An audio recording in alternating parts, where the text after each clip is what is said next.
All right. Good Saturday, everybody. This is the Audio Strain podcast back with another episode. This time I am joined by, as far as I know, regarding their social media pages, from Florida, Embers of Dawn. I'm joined by Cliff, guitarist, and vocalist Austin.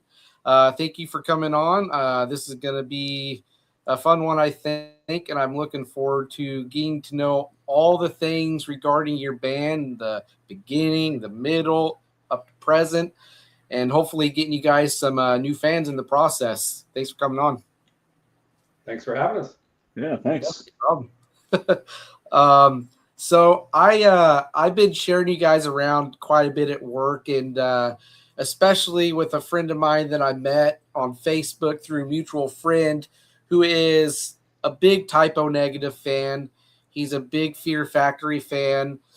And I mentioned to him actually today that, hey, so I know I haven't showed you a song from this band yet, but I told you what their name is and when they were coming on. And so I dropped in the passing into his DM on Facebook, and he loved that. Like, he thought that was one of the coolest songs he's heard in a while. And he said he was going to be popping in here.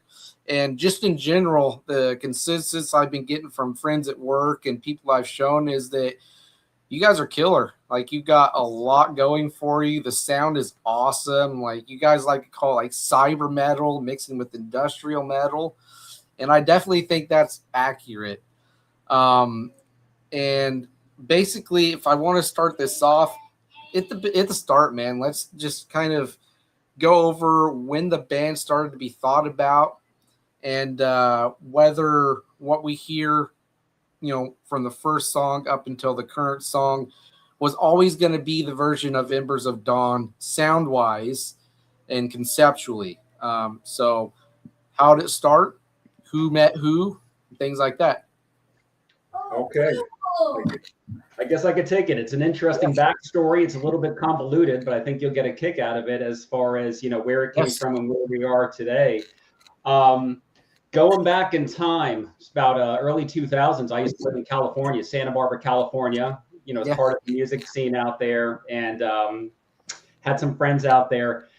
As life went on, I moved out to Florida, and around 2021, I think it was during COVID, when we were all kind of trapped at home doing nothing, I got a strong itch to start recording and, developing songs again. And so I reached out to some of my friends out there in Santa Barbara, California, and I said, hey man, let's play around. Let's get some ideas flowing back and forth and start writing some tunes. And there were a couple of guys that were into it, and we started writing some songs. And again, this is all an online long distance project. So it was merely online. Nobody was face to face. We never met in person or anything. And it was for fun.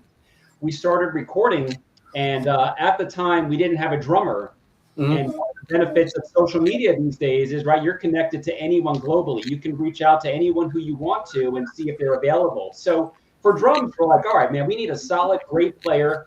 Why not reach out to someone that already has a name for themselves, see if they're interested? Worst case, they can tell you to F off. They don't want to do it. So at the time, I was listening to a lot of Fear Factory, and Mike Keller was the drummer for Fear Factory at the time. And we were talking like, man, wouldn't that be sick if he can actually record drums on it? I actually reached out to him on Facebook and said, hey, man, I'm nobody from Jacksonville, Florida. We have this project, Embers of Dawn. We're recording some tunes. I don't know if we do session drumming or not, but maybe you have an interest in recording some stuff. And he wrote back, and he's like, hey, lots of people reach out to me. Send me some demos, and I'll let you know. So I sent him some stuff, and then surprisingly, like the same day, he wrote back. He's like, hell yeah, man. He's like, I'll do this. He's like, send me all the files. We're going to do it. So we're like, holy shit, this is great. So we worked with Mike Keller on the first few tunes. He did a fantastic job recording drums. Oh, yeah. At the time, it was myself, another guitar player, and another vocalist. We recorded that, and then we sent it off to another gentleman named Lasse Lamert. He's over in Germany. He's a well-known producer, but he did the production, the mixing, and mastering. And that was our first two tunes that came out, I think, in 2022. And then afterwards, things were just kind of moving slow, but eventually we released another set of songs, on the same lineup. And so that was great. So everything was kind of starting. Things were launched online. Again, it's all digital. Nobody ever met in person, even though, I had a strong desire to get out there and do this live. But started to build like a little cult following. There were people, this day and age, once stuff is launched out there on Spotify and whatnot, so people just developed an interest and were reaching out like, hey, you got more? And so over the next year, the guys in California, life happens, things occur. They had other interests, and that just kind of petered out. And so it was basically just me. And by 2024, long story short, I really had an album's worth of material pretty much developed and quasi-recorded. And I'm like, all right, I'm just going to keep pushing through with this and see how we can, how it all shakes out. So at the time, I was looking around for a session vocalist, found a guy, oddly enough, in Turkey named Obama Gloom. And actually, he's the one that did the vocals on the current album. So you're going to see, we're going to have all these players. You couldn't be further apart around the globe. He did the vocals. And then for drums, same thing. I wanted to reach out to someone that I've always been a big fan of. And so this time I reached out to Adrian Erlandson, who is a big name, had some serious longevity in the metal scene throughout the years. He's been At the Gates, The Haunted, Cradle of Filth. That's where big names. Yeah, no, that's where I started to get kind of a quasi boner for him back in the day in the early 2000s. And so he's been in a few other bands as well. But I reached out to him cold as well. Super nice guy, polite. He's like, yeah, I'll gladly do this. So he recorded drums for most of the songs on this album. He was great to work with. He did it. So we had Honor doing the vocals. We had Adrian doing the drums. I did everything else. And then at the same time, and Adrian's out of England actually now. He's originally from Sweden. And then reached out to another young chap named Richie Wainwright, who does some fantastic production. He's got a kind of a big name on YouTube himself, but I found him online. He did production, mixing, mastering. So working with him, we kind of developed the album. And if you notice, there's still no band at this point, right? So it's kind of like this project with all this material. And so basically all the songs were recorded for this album. And what's been happening is songs have been sequentially released, pretty much every 6 weeks or so. Right. But after songs started, or I should say right before songs started coming out, I'm like, all right, let's get a lineup now. Now we need the humans involved just to kind of get this project in motion as far as a live setup here, and also have some other contributors coming in. So about, I don't know where we at, 2026, about a year and a half ago, I linked up with our bass player, Scott Van Horn. He lives about an hour and a half away. So it's like, okay, at least we're getting closer. We're not in England. We're not in Turkey. We're not in California. We're in the state of Florida.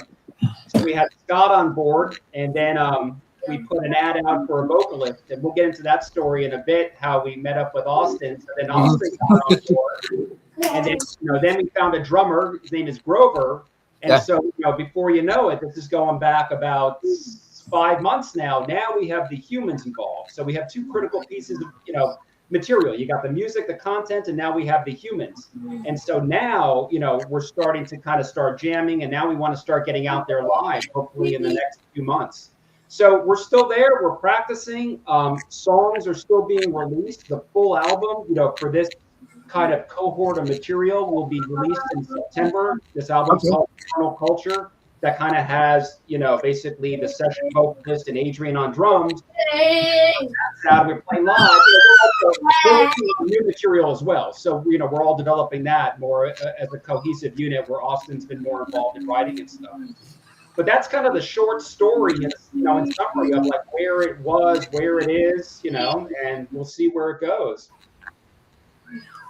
Well, that's a lot to take in, and my ADHD brain right now is going, okay, recall back, ask some questions about what I just heard. Yeah. And basically what I'm kind of gathering from this is that, so the band's been around for, some time, not like a long time. So all things considered, you could say that it's still in the process of being under construction in some ways. With how things are coming together, the album coming together, the way the songs are being put out, you're establishing the name. A lot of people involved in getting this band just out there. some pretty impressive names, I might add, but from bands that I listen to as well. And just sounds like there's a lot of passion behind this as well. A lot of drive and just the hunger to create. The music that you guys are making, and an ethic, man, ethic that I feel like I'm hearing from you guys is impressive. So going back toward like the later or earlier part of the band. Obviously, the first song I heard was "The Passing," which is a newer song. Hi, Bubs. Really? You know how I said he was going to jack my phone with the interview questions? Here, give me just a second. I'm going to get this thing turned down. Anyways, this is Elliot. What's going on, Elliot? Hey, Elliot. All right, buddy. You cross your fingers that Dad can remember everything on this. There's a lot there. I was going to say, play our music. That's usually a pretty good deterrent for against there people. You go. Well, actually, since you brought up kids and your guys' music, he's actually hopping around this morning to, I think I was playing Defy the Gods at the time because I was refreshing my mind again with all the songs from you guys from every, year of release for the music. And he was jumping around pretty good too. It seemed to like it. So he's not scared away at all. Okay. So anyway, a lot of backstory there to go back on for the band. Really interesting, but also really cool how things have progressed and went on and developed.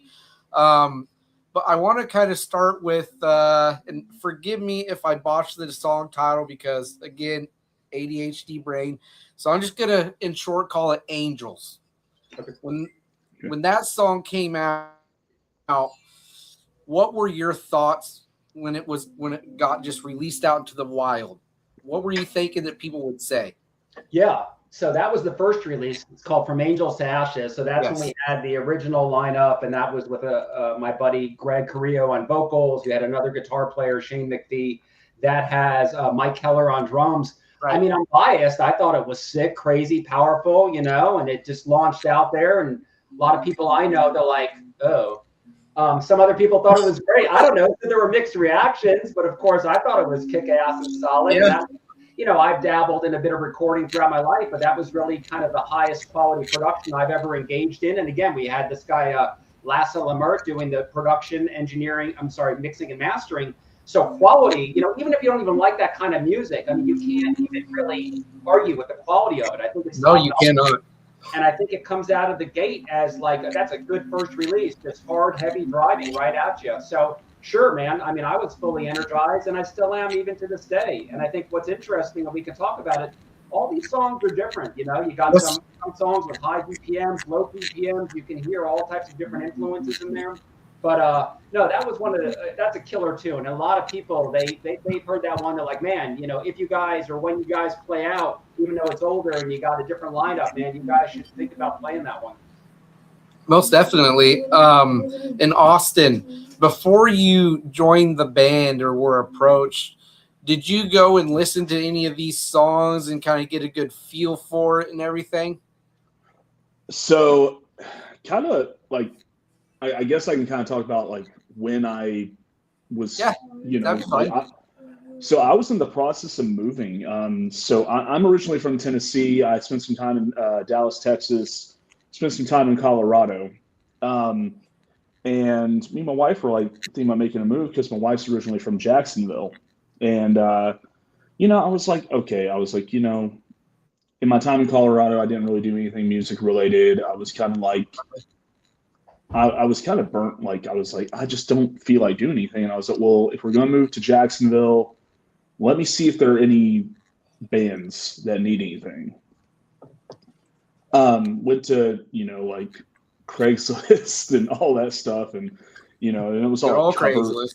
Yeah, good old Craigslist. And, everybody was like, we need like a vocalist for a 70s cover band and just a bunch of cover bands. And I was like, no, I don't want to do that. I want to create something.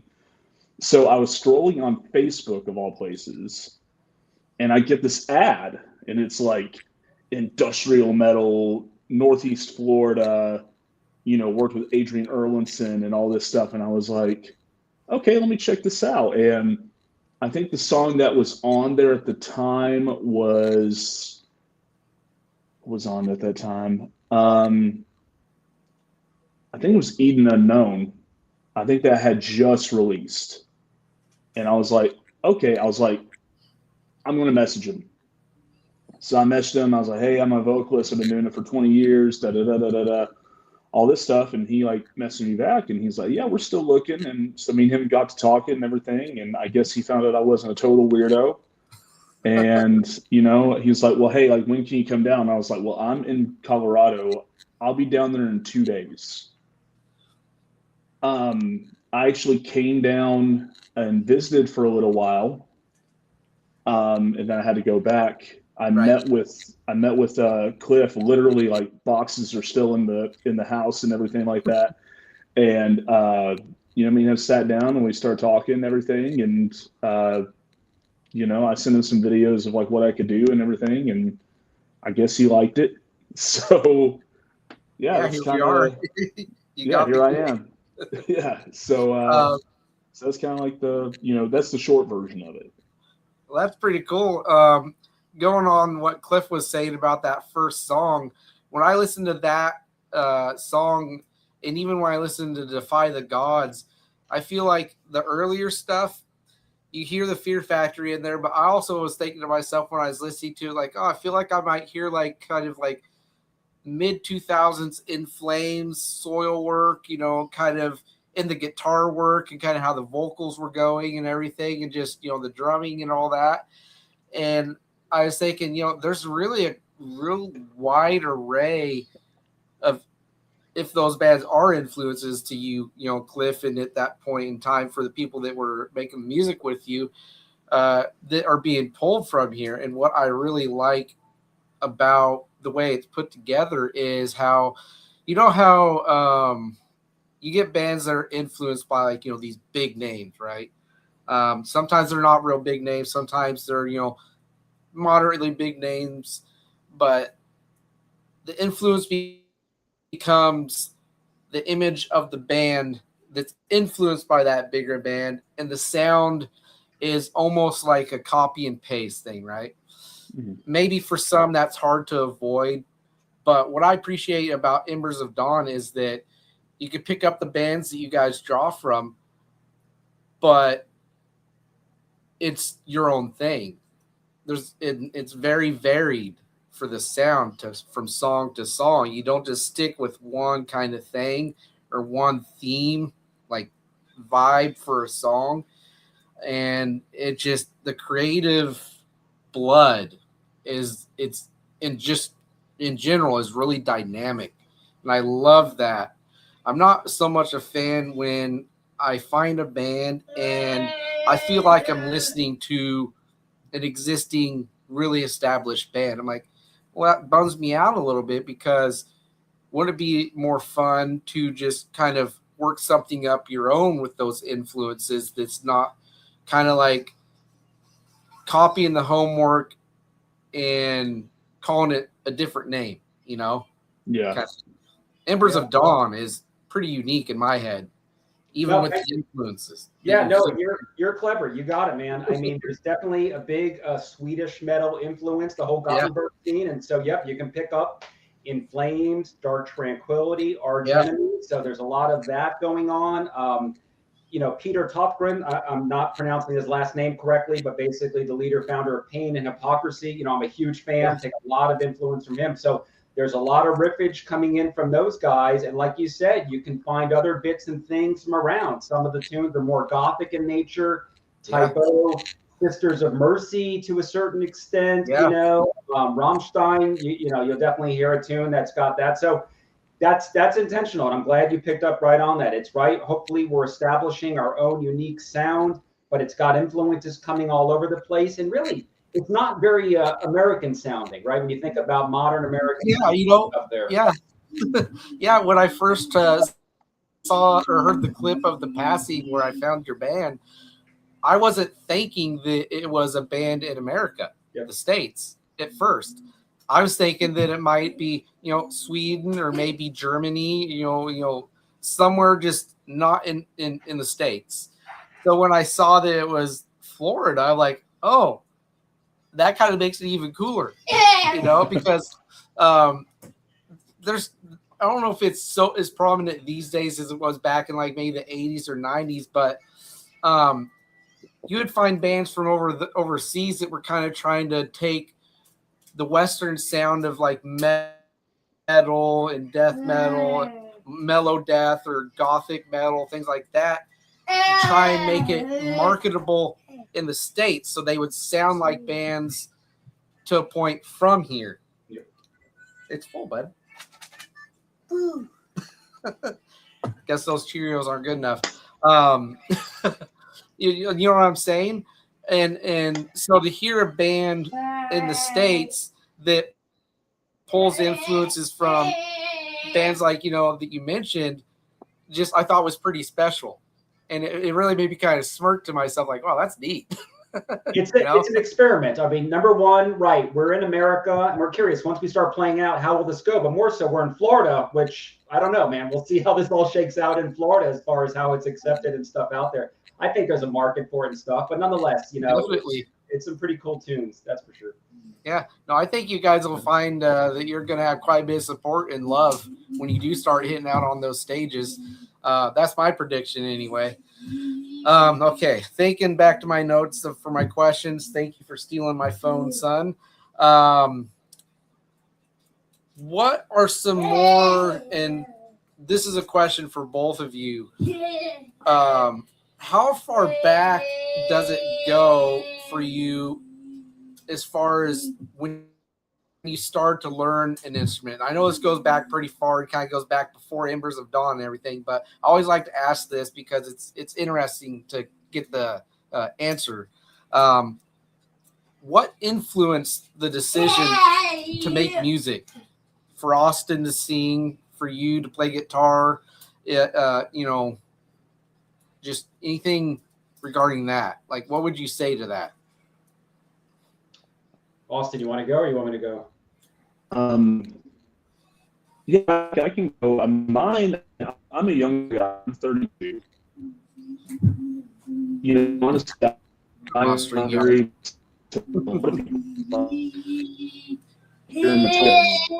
like I started playing guitar and I was like, hey, I want to be like James Hetfield, and stuff like that. And for a long time in all the past bands, I've always been a really guitar player and singer.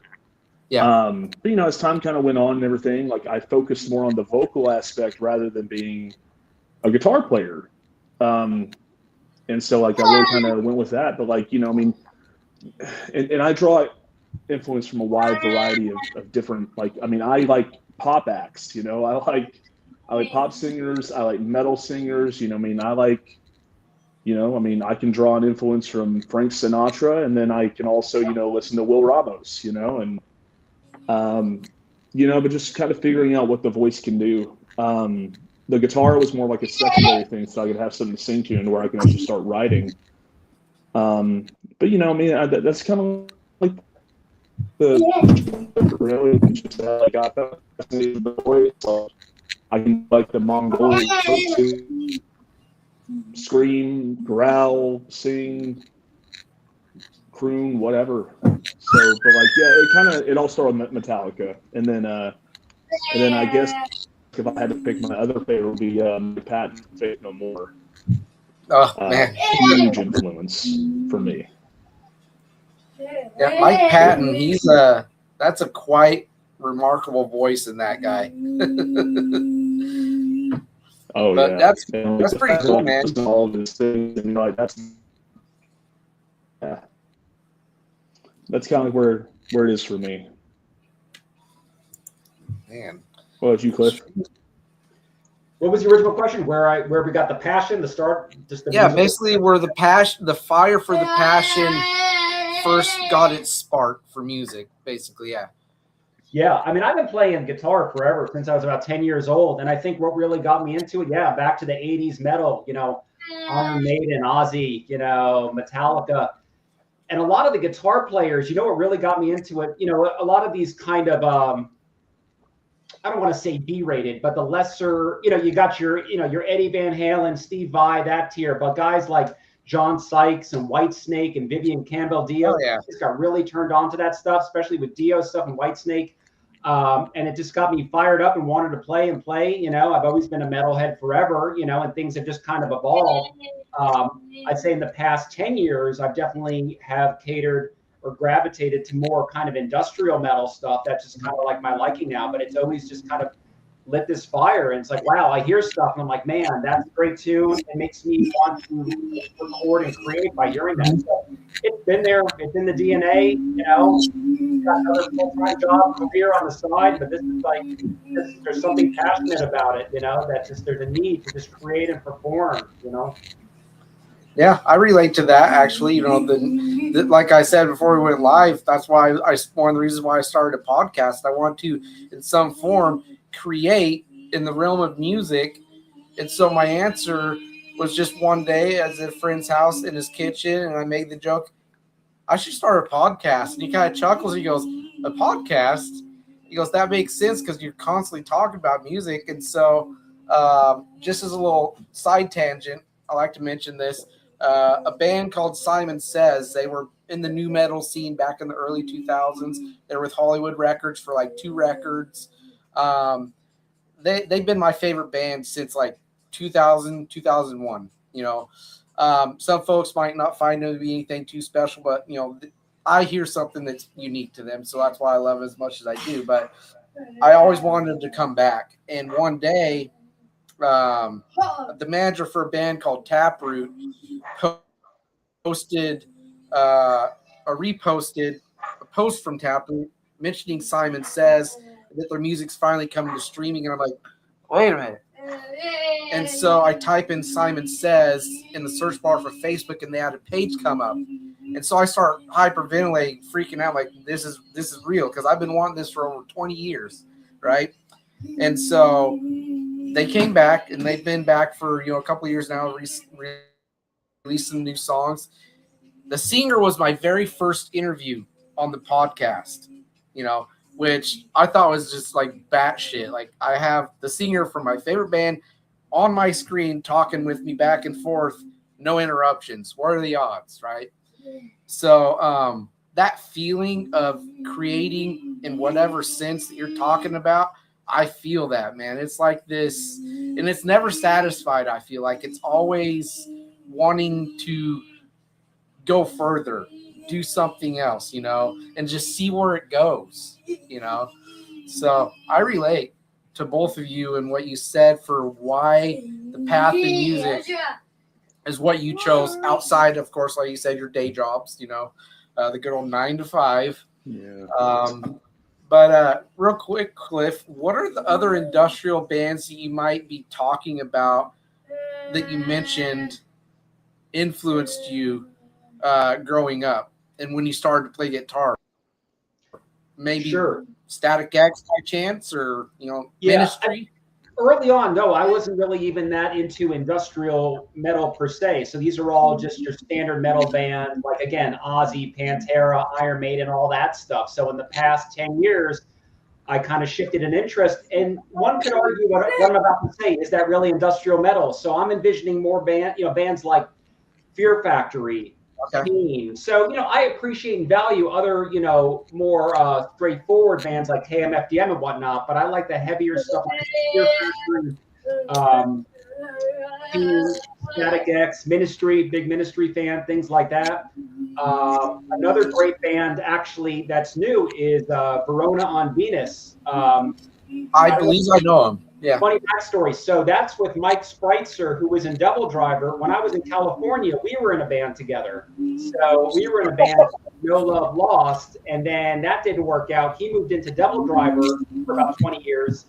Point to the story is now, that's another band to check out, Verona on Venus. It's his new project, but for industrial metal, good stuff there. I'm definitely going to check that out. But the name sounds familiar to me. There might be another band that has Venus in their name that I'm thinking about, but I feel like I know that name, though. Yeah. And I'm surprised to hear Devil Driver mentioned in this because, I mean, What are the odds? That's pretty cool. Yeah. So, all right. So get the influences. Talk about what got the fire for the passion of music sparked in you guys. Covered that ground. So far, how's the overall growth and reception been for Embers of Dawn? You know, with each release, what have you been noticing? What tends to catch the ear more with the fans that are listening? Things like that. What could you tell me? You know, even though this project has been around for 4 years now, I still kind of define it as being in its infancy, right? So we're still in kind of this state of early growth, even though we have a steep trajectory. We're still in the fan building phase, and again, everything's online, and so we have yet to play out. And I think that's where it's going to be the real test of fans, because right now our stuff is put out there, and the only way people can hear or see about it, aside from friends, is if they happen to catch it on a streaming platform. But there's millions of tunes released on a daily basis, so your songs happen to just kind of get lost in this ocean of music. So again, everything's very early. People that chime in, people say, hey, sounds great, cool. And there's some loyal followers out there, but I would say there's no true big fan base just yet, so it's all in the build phase. And I think once we start getting out there, Austin, I don't know what your perspective is, but I think maybe that'll be a turning point where we can get some true, real fans. I agree 100%. Yeah, no, I agree 100% with Cliff. I think once we start playing shows, I think it's definitely going to grow, 10 times over. Especially because I think with what we've been kind of talking about, I think that you're going to get a different perspective at an Embers of Dawn show than any other that is, quote unquote, like a local act, because we're not just a band that's going to be going up there with jeans and a t-shirt and playing tunes. It's definitely going to be there's going to be something that's going to set us apart, I think. Yeah. But yeah, I think so. And man, I just got a comment. I think after that you'll definitely see the growth. Yeah, no. Usually, it is usually when a band starts playing live that hasn't yet, where you either see just a massive uptick of traffic to the social media platforms, and the streaming numbers for songs just start being really noticeable. And then there are the unfortunate cases where bands at first might not see a ton of growth when they first start getting out, but I would say that don't be discouraged by that. Just keep at it. The grind never stops. Whatever. If you do a podcast, you're a band, you write books, you're gonna have lulls and you're gonna have hills to climb. So, and you got to pay your dues. Unless you know people and you have connections where it kind of helps get things going along a little quicker than some others, the grind might be a little bit tougher, but I feel like for bands that just really white knuckle it and just put in that work, they never quit, they just push through it all. When it does start paying off, it means more, because you really earned it. And I think you're going to be a band that really are going to eat the fruits of your labor in a really positive and rewarding way. I honestly do think that you're going to have a following when you start playing live. And I hope you come to Oregon. I know that's clear across state. That's really far away. But that's what I hope to see. And my hopes for the band, I believe it in my heart that you're going to like the payoff for the work you're putting in. See here.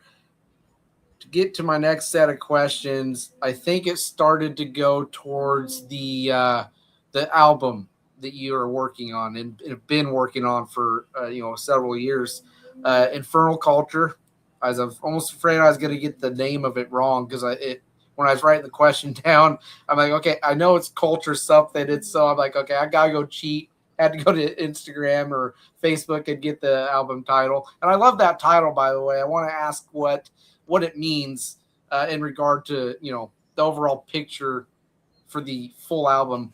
But so the album, let's dive into more. And you have been touching on it throughout the interview so far.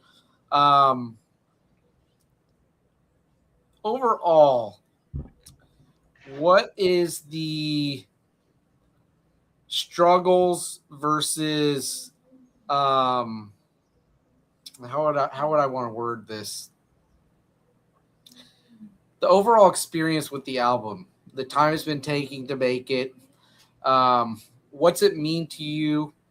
What's the album going to mean to you once it's actually out? And that might be a weird way to ask the question. But I just want to really dig into the album just in general. So I'll let you take it. It's funny. Austin and I were just kind of talking about this earlier today. We're in this convoluted state right now, right? Because the current lineup didn't exist during the creation of the album. So it's kind of weird in a way. Like all the people who are playing on the album, they're not in the band. And so now we have a new lineup with different people. So I guess you can kind of view the album, and it's certainly something that I'm very passionate about. And, as we were talking about before, I have a lot of emotional attachment to it because it's my product. Whereas the other guys, I think they dig the music, right? But I think they're antsy. They want to record and create as well. And we're doing that now. We're already working on the next album, But for this past album, sure. I mean, it was a blast. I kind of wrote it and recorded it over the year. It took a while, that's for sure. When you're working by yourself, you go through these periods of just creativity gaps where just things, I'm like, I can't think of anything, but it's just me. So I have to wait till I get creative again. So it took a little bit. So sometimes I have to take like a month off and just kind of sit and think and then kind of come back into it and try again. But ultimately, like I said, it got there by kind of reaching out, finding a session vocalist that was awesome, finding an excellent drummer. And then, of course, Richie, who was doing the production and the mixing and everything. It did work out pretty well. So I'm very happy with this product in a way. I want to get it out, launched. So again, the full album, we're releasing tunes incrementally. And I think we have about 4 more songs to release. And then we'll release the album as a whole, even though about 6 songs have already been released. But the album will be released in September. I mean, that's great. It'll be available for people to pick up, stream, purchase. And then at that point, like I said, we're going to continue working on the next cycle, the next album. So Austin and I have been working on tunes. We got a couple of great tunes already in the works. So it's looking good. So I think good album, good music, and there's more good stuff, that's yet to come. But of course, and I should mention the stuff we're rehearsing now, it's actually a combination of old tunes, the stuff that's on the album, and even future stuff that we bring together that will not even appear in a recorded fashion until like another 6 months or so. So that's for sure. Well, that's awesome. I'm really excited for it. I love what I'm hearing so far from Infernal Culture. Where did you get the name for the album? Like, does the name have a meaning? Because I think I might kind of have an idea of the name and what it connects to, but tell me about that because I really like the title. Sure, and I'll be perfectly honest with you. I'm not a deep creative thinker. Okay. I think it sounds cool, and what I want it to be is basically an experience where a listener makes their own interpretation for it. So it's a cool vibe. It's sounding a little evil. There's something going on. I thought about 4 or 5 ways it could be interpreted. So it's really back to the user, and we have lyric videos that are out there, and I would encourage everyone, take a look. And some of them are more straightforward about, the topic. You got your standard, doom and gloom of society, all that stuff. But I would say, interpret as you will, as many people do with songs. And even just as far as the artwork and everything coming out, interpret as you will, Yeah, I guess I'll give you my take on the album title. I kind of, when I first saw the name, I thought to myself, okay, so Infernal Culture. So I started thinking about the last few years, maybe you can go back to COVID times, as a society, just globally, how people treat each other, how we consume our news, how we get our news in general, just interactions with each other. I guess, the kinds of movies that we see coming out, you know, social media culture, things like that. Like, I feel like the overall morale globally has kind of been fairly low of late. You know, people turning on each other. You know, we got this stuff going on. You know where. Don't want to get political, so I won't. So I guess that's kind of my take on it. Infernal culture. People aren't real great to each other right now. You know, so I guess kind of that's what I pick up from that title. Sure, and that's one interpretation. You know, another one is just an overall kind of a dark, sinister vibe that's out there, not necessarily pertaining to anything, maybe more spiritual. I mean, I'm not getting into like, you know, but there's different ways. Now, I will tell you, our most recent release, Age of Corrosion, that just came out a few days ago, that one's a bit more clear. If you kind of listen to the lyrics and stuff, that's kind of a mockery of just basically where we are today as the world or country. And like you said, we don't have to get political, but I think it's pretty clear, you know, where we are. So that one's more reflective on, you know, what a shit show things can be perceived as, that's for sure. But yeah, totally open to interpretation on many different levels as far as what the album means, what the artwork means, things like that. That's awesome. Any music video plans for the, I mean, I know that's probably going to be a little hard to do, but when release is here for the album, for any song in particular? I know you got your lyric videos, but yeah, funny you say that. There are plans to do a video in 8 days. So that's sick. We're going to be recording our first video with this lineup. Yep. So we're going to do a live video coming up for the next release. So yeah, it's funny you asked that. It's all in the works right now. That's great. I was hoping that I would hear that answer too, because I love music videos, and I think it's an opportunity to tell a story if you want to. I'm not saying, you know, that's the route you guys are going to take with it, but they're unique. They're fun to watch. So I'm glad to hear that there's going to be one. Welcome back, Austin. Yeah, no, sorry. I was having some, like, you know, beyond kind of what we spoke about, I'm just having technical issues all around the clock. So yeah, no, yeah. It's all right, man. It happens, you know. I wouldn't sweat it at all. Do you have anything to add to what we've been talking about so far that you've been wanting to add in here? Well, I kind of dropped out and I couldn't hear anything. I mean, I obviously heard, you know, Cliff kind of talking about the state of things, you know, in general. If you could just, you know, so I can get a refresher, what was the original question, just so I can add? I asked about the album title for that album that's coming out in September, Infernal Culture, if there's a meaning behind the choice of the title that reflected anything. And he mentioned that there's like 5 different things that he had in his head, you know, that you could connect to or takeaways. And then I gave my interpretation of it as kind of like being a reflection on society. You know, it's dark, it's kind of not super happy right now, though you could find happiness, you know, in society still, but overall just kind of somber, you know. So it's basically surrounding the album title.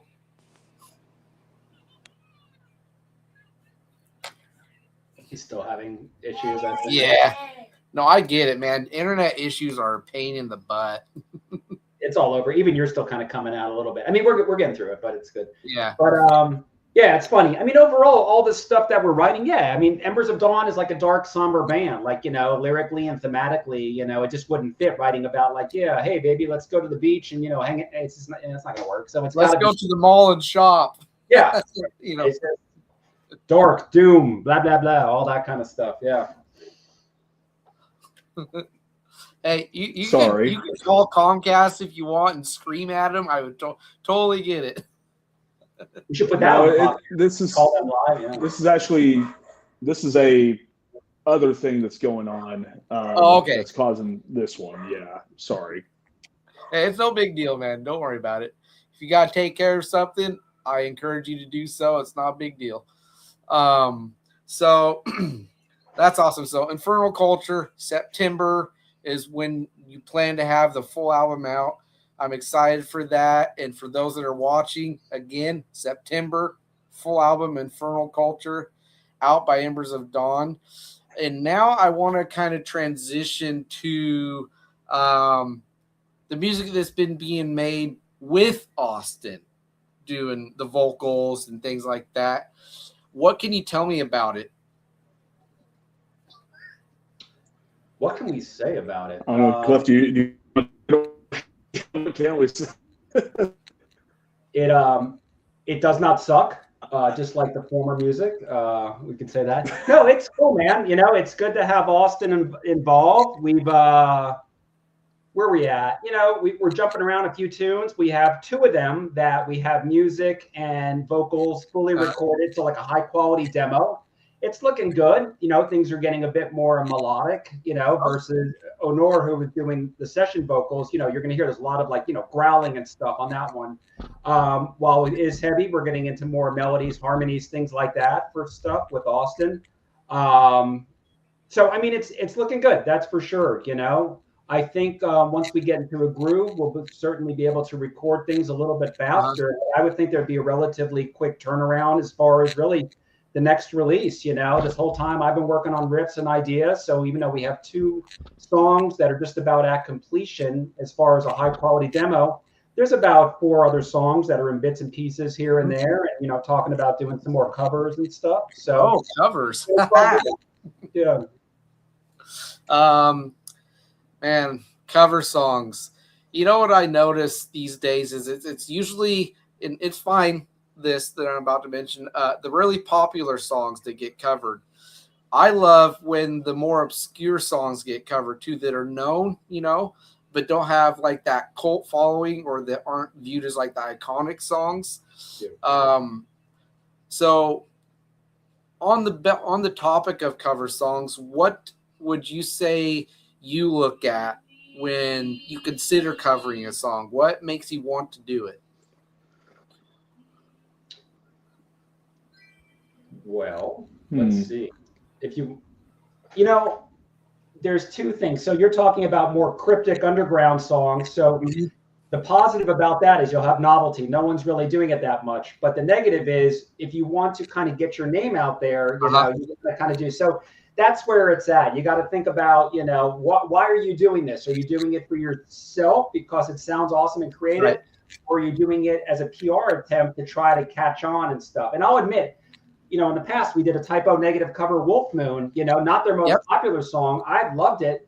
But when we were thinking about it, part of the strategy was, you know, again, there's so much music out there. How do we get found? Let's do a cover. You know what I mean? That's kind of reflective of something we care about and we like, but nothing, we don't want something that everyone's done, but you want it something that kind of works. So exactly. I don't know where I'm headed with the story, but just something in the middle, you think. And I think, you know, we all agree with a cover. There's certain parts you have to keep true, but then again, it's always nice to put your own spin on it. And Wolf Moon, I think, is a good example of that, where it does hold true. And especially Greg, who was doing vocals back in the day, people asked, you know, did you copy and paste Peter Steele? Like, no, man, that's actually him. So there's parts that sound true, but the music sounds different. For that one, we put our own spin on it. It's got a lot more synth, keyboards, industrial stuff. And so even with the stuff we're working on now, you know what I mean? We're certainly going to put our own flair on it. Yeah, no, that's absolutely the thing with cover songs, putting your spin on it and not having it be like an exact, you know, copy of the song, because the whole point is you're covering it in your style while also paying your homage or respect to that artist, you know, because that's what it is. You're paid respects. You know, this is a great song from you. Here's our take of it. We hope you like it, you know. We hope the fans like it. We hope your fans like it. Yeah. And I totally get what you're talking about as far as choosing a song that can help get your name out there. That is, you know, 100% valid. So did Wolf Moon do that for you in any kind of way when you put it out? I think so. You know, a couple of like Typo Negative fans, they caught it and they're like, wow, this is great. Whereas other ones were like, oh, this is a disaster. You know, they would be, you know, Peter Steele would be rolling over in his grave. I don't know, but I think it attracts people. But what's interesting about us is that Wolf Moon is not a true reflection of Embers of Dawn. Like you meant, like that's a slower, doomy gothic one. The passing is reminiscent of that, but if you go into a song like Eden Unknown, it sounds nothing like it. So people they may feel deceived in a way. It's like, wait, I thought it's more like this, but you guys, are much faster. But well, the truth is, it's all over the place, man. It depends what song you're checking out. Definitely. Austin, what do you have to say about the material that you've been recording with the guys so far? I mean, kind of like, talking about what Cliff said, it's definitely more melodic. Me, like, I'm a sucker for a catchy chorus, and kind of running around that. And the experience has been great. Just like kind of like sitting on a cliff and kind of like, newer song that we were working on that like sitting, in the studio, just the ability to sit and like bounce ideas back and forth is fantastic, because like sometimes like you kind of get in your own head when you're writing and you're like, okay, like this doesn't quite fit, so it's really good to have somebody like Cliff who is, a good songwriter in his own right, to be able to like bounce it off of and have that camaraderie and partnership. So but no, I'm really stoked. I'm really stoked for the stuff that's about to come out, and I'm really stoked for, what we're creating currently as well. No, that's awesome, and it's definitely good to feel the connection and bond with the people you're creating with, because I mean, you could also argue that if friction does rise, there's instances where that has been a positive to the overall process of making an album or just a song, So I mean, some people might view the friction in a band or disagreements while making something is only bad. I say, well, if you let every idea go through unfiltered and just do it, you might put something out that you probably could have waited on and worked on a little more and fleshed out the idea more by having somebody speak up and say, well, hold on, guys, maybe how it is fine, but I feel like it could be stronger and a better reflection of the band, before we just put it out as is. You know what I mean? Is there any of that that comes up? I mean, at all in any kind of way? Because I wouldn't say. I mean, not really anger, no.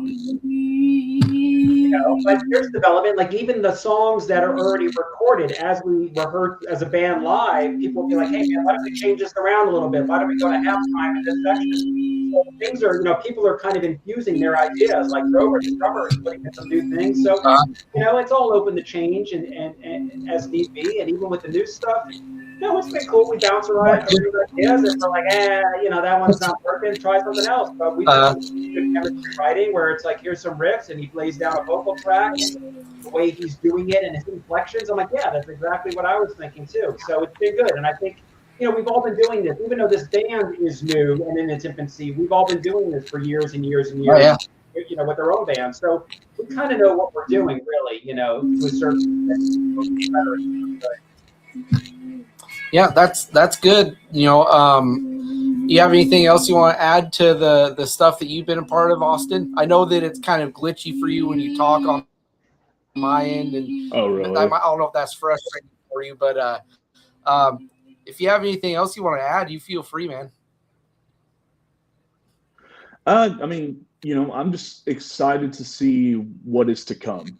I think that the material that we're writing, it's so weird because like if you listen to the songs that are coming out right now on Infernal Culture, and then you listen to the songs, like they're very much like they're cohesive, but it's like a whole new flavor, like just having like those different minds at work.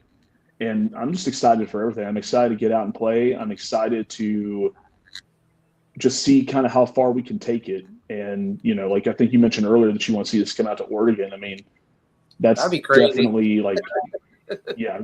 I mean, like, hey, I mean, if people in Oregon will have us, if people, I mean, I don't care if like they're in Japan. I don't care if they're in Europe or whatever, I want to go everywhere. So nothing is off the table, and I'm ready to see what we can do and see what we can create. Yeah. I mean, I'm excited for your guys' future, near future and distant future. I think I mentioned it already that you guys are a band that I think is something a bit fresh in a really saturated kind of climate of music. I think we're in this age right now where there's a lot of bands that just sound so similar to each other, and not to say that it's on purpose, but because it just might just come out that way. That's how the sound ends up developing, and then people are gonna say, "Oh, it's another Bad Omens," or "Oh, it's another Falling in Reverse," or Lorna Shore, or whatever, but Embers of Dawn is something in my head that's fresh. It's the industrial, it's cyber metal, as you like to say. I'm sure some people would say that you could call it what was the term that Cliff said it earlier when I mentioned In Flames and soil work. The Swedish metal scene, the that Gothenburg sound. Sure. Yeah. So that's one reason why I wanted to reach out and do this, is because it was just something nice and refreshing about what I heard.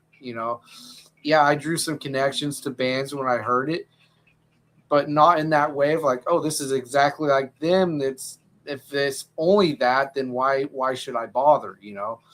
But I was pleasantly very happy with what I heard. I've listened to everything that's out so far, and very pleased. So that's the main thing. I think to show appreciation to you guys, and even Austin, the stuff I haven't heard that you're a part of, I know I haven't heard it yet, but man, hats off to you coming into this band and laying it down, man. I'm excited to hear what you do when it's finally out. Just giving you your flowers, I guess. So just know that I think you guys are great. And I guess if it's, get to the point where we wrap this up, is there any final thoughts that you would like to get out to people to have contained in this interview that you'd like people to know? If I could add something, I would say, Age of Corrosion's out. Yep. Go listen to it.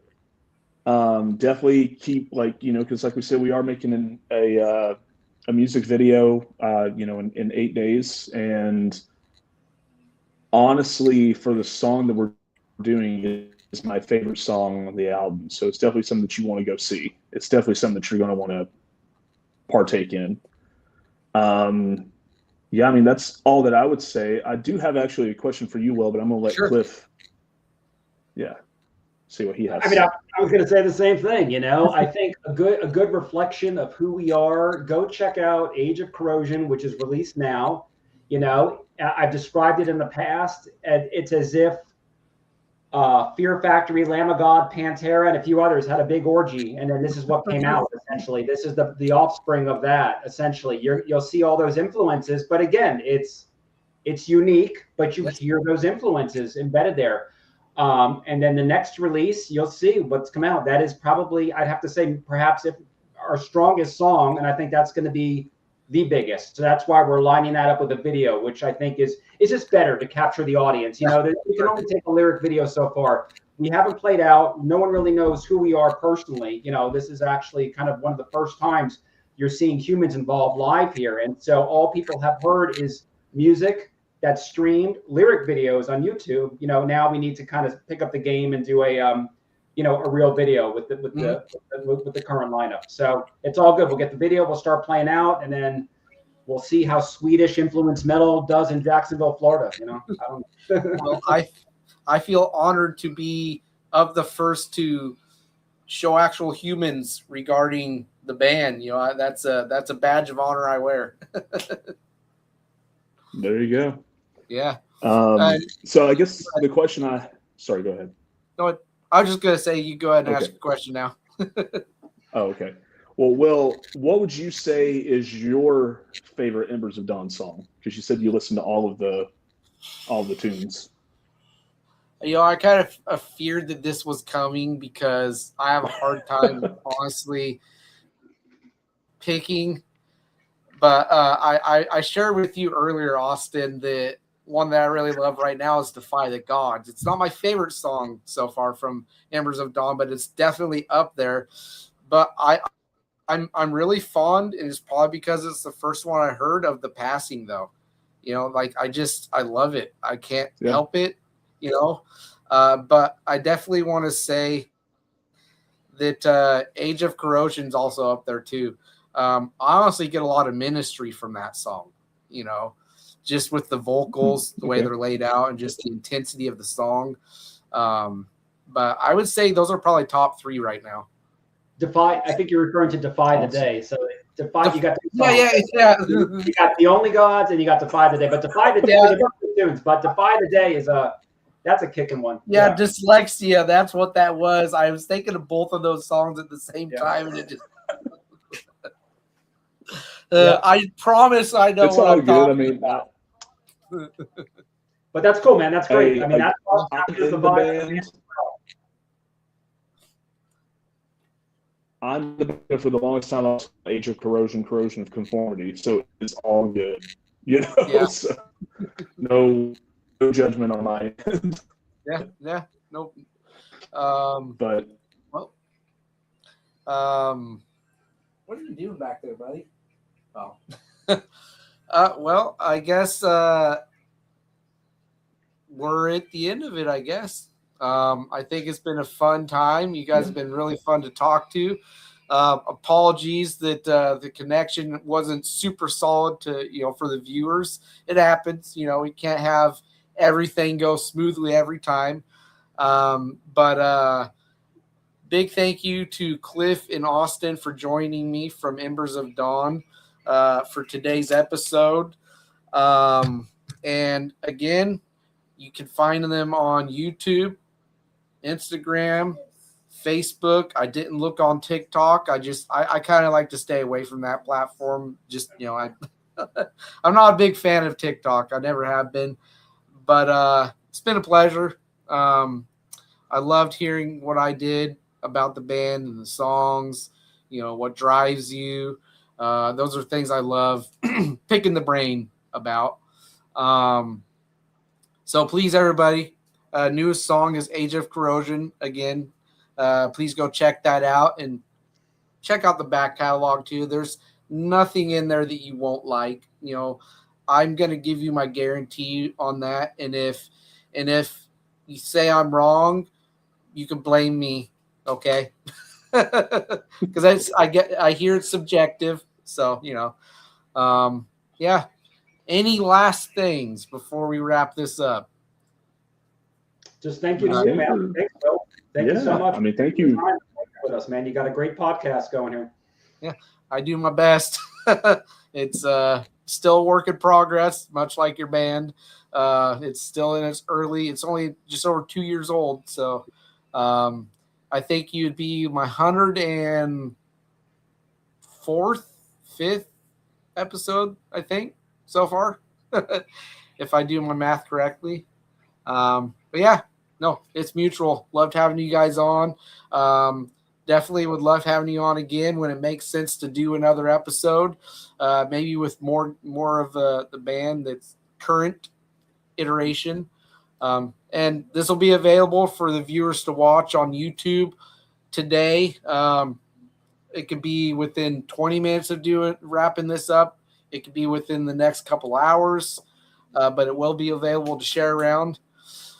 But again, this has been the Audio Strain Podcast with my guest, Embers of Dawn, Cliff and Austin. Thank you for coming on.